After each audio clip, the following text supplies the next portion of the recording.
Hey guys, in this video I'm going to show you how to recover your Roblox account without email or phone number. So this is the exact URL, roblox.com/support. And what I want you to do, see I'm not logged in, right?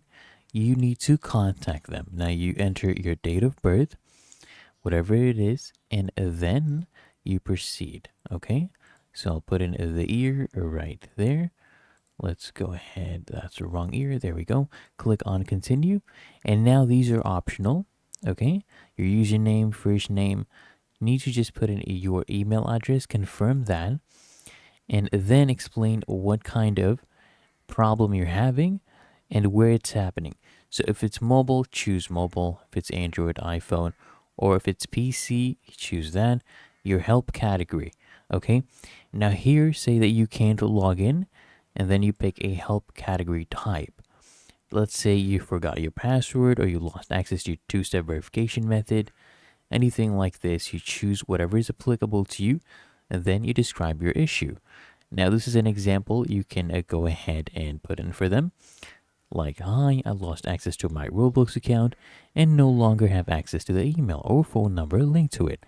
I know the username, and I can provide any information you need to verify ownership. Please help me recover the account, and just thank them.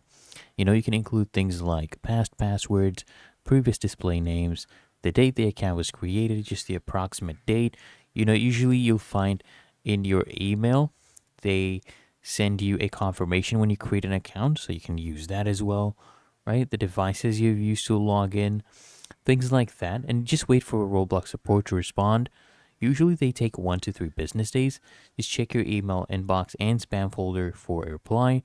They'll ask you things like the first email address you ever used on the account, and if you have ever bought Robux, they'll ask you some billing information like the last 4 digits of a card, past usernames or passwords, and you'll be let into your account, okay? And if you found this video helpful, make sure you smash that like button and subscribe to the channel.